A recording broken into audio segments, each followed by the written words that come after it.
Меня зовут Наташа Вельвовская, я родилась в Москве в 1975 году в семье художников. Папа был скульптором, а мама заканчивала текстильный институт. И первое время занималась дизайном, а потом при встрече с отцом они стали заниматься объемными скульптурными керамическими вещами в интерьерах и в экстерьерах, которые установлены по всей стране. Моя мастерская находится в районе Ботанического сада, за телецентром в Москве. Это историческое здание, построено в 1963 году специально для скульпторов. И, соответственно, так как я родилась в семье художников, я с раннего детства была в мастерской. И, наверное, лет с 7 начала работать с моделью, потому что был модельный класс в подвале дома, где мастерские, где мы сейчас находимся с вами. Тут собирались все наши соседи, и можно было работать с живой моделью. Это, наверное, первое детское такое яркое впечатление. Дальше я поступила в художественную школу при Суриковском институте, и это были более конкретные занятия со скульптурой, так скажем, да, и плановые ученические, и не только ученические. Лет с 14 я помогала родителям с заказами, большими достаточно. Что такое скульптура для меня? Наверное,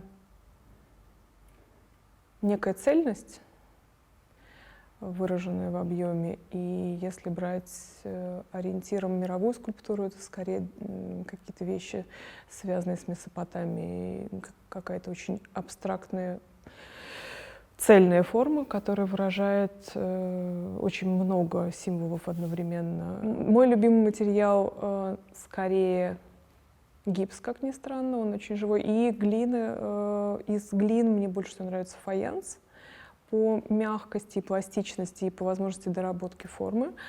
А при каких-то определенных вариациях использования хороша бронза, конечно. Из нелюбимых материалов у меня скорее пластик.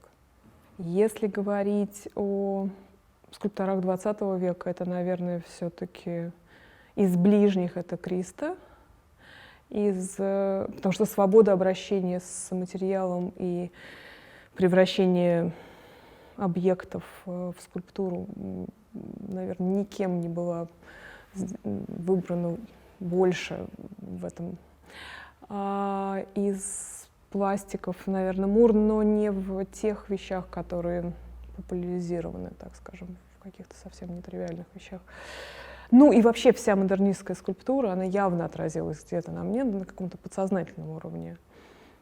Не знаю, из Возрождения Донателло. Ну, наверное, первая эмоция из детства, как ни странно, я очень легко и свободно себя чувствую, работая с моделью. И этюды, которые сейчас, это подготовка к большим размерам. Всегда, когда я работаю, я обычно кручу эскизы в голове, никогда их не леплю. В случае работы с моделью, в данном конкретном случае, модель настолько виртуозна, что она тоже помогает, она прекрасно встает в позы. Это всякий раз различно, это зависит очень от человека, кто позирует. Там, наверное, первая серия была 2006 года, какая-то такая, которая внятная, и она делалась для проекта, который я называла «8 женщин», и я лепила всех своих приятельниц в разных каких-то психоэмоциональных состояниях. Они неосознанно садились и выражали свою внутреннюю парадигму. Хотела я его начать ребенком и закончить старухой, и сейчас вот как бы вопрос поиска старухи скорее. Правда, ребенок на этот момент уже вырос, но у меня есть сохранившиеся этюды с нее. Работа с моделью — это всегда диалог. Вопрос, совпадаешь ты энергетически или не совпадаешь с объектом изображения. И всегда важно ваше совпадение, потому что если ты совпадаешь с моделью, ты опять-таки вытаскиваешь, как из глины ты вытаскиваешь из модели максимальное. Если еще модель прекрасна с точки зрения сознания в большей степени, потому что часто можно встретить модели не от мира сего. Это мешает работать. Если модель осознанная, она очень помогает. Но и это касается непрофессионалов, которые позируют, безусловно, если они как сказать, это всегда взаимодействие. Да, это всегда взаимодействие, в котором ты можешь быть удачен или неудачен, но когда ты удачен, ты получаешь в 2 раза больше. На самом деле глина, она имеет возможность тебя принять или не принять. И когда ты начинаешь работать с керамическими, особенно массами, есть очень много разных технологий, естественно, и техник, но если ты лепишь напрямую из керамической глины, ты очень много должен учитывать. И очень важно твое взаимодействие с материалом, потому что ты всегда должен помнить, что ты не должен ошибиться, да, в этой работе, если ты, например, делаешь какой-то большой объем, у тебя... Ты все время держишь форму в уме, поднимая там большие объемы, да, в маленьком ты помнишь о том, что у тебя не должно быть каких-то элементов воздуха, чтобы у тебя эта работа сохранилась и не взорвалась. Но материал всегда диктует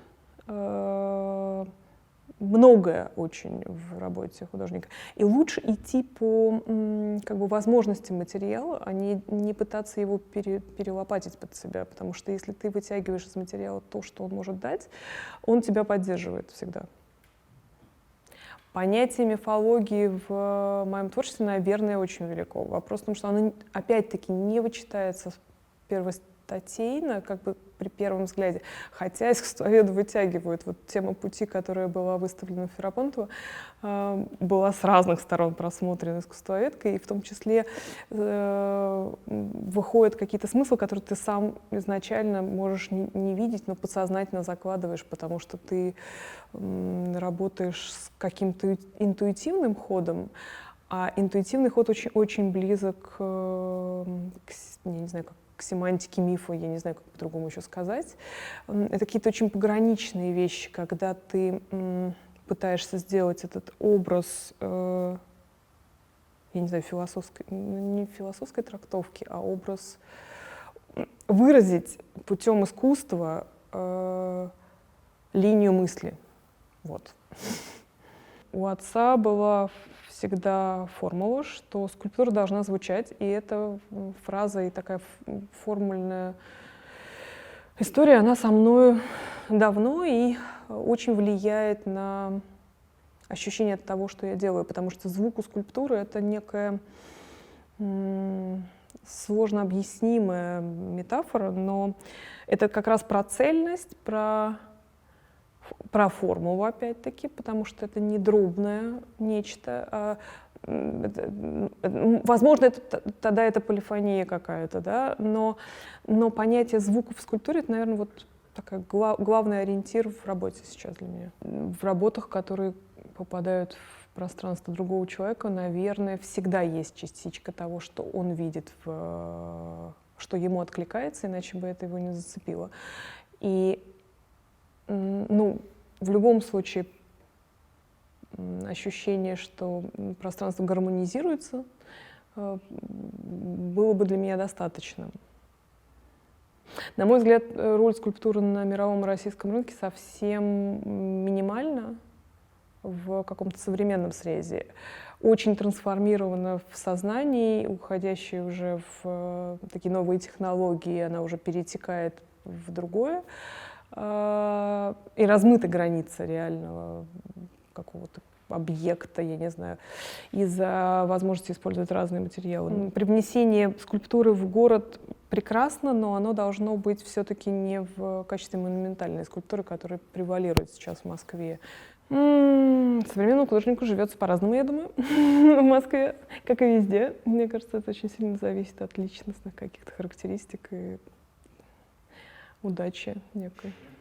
Мой совет себе в прошлом, когда я начинала заниматься искусством, и то же самое адресую людям, которые приходят ко мне сейчас, детям моих друзей, которые все решили заниматься искусством, чтобы было некое осознание внутреннее «зачем?», и понимание, тогда получается понимание движения, в какую сторону, каким образом. Это некий ответ, который ты все равно должен внутри себя. Если ты эту харизму и парадигму в себе видишь, то ты понимаешь, как дальше. Если ты плаваешь, то лучше не надо, потому что это сложно. Ты должен все-таки обладать каким-то внутренним стержнем для того, чтобы этим заниматься. Thank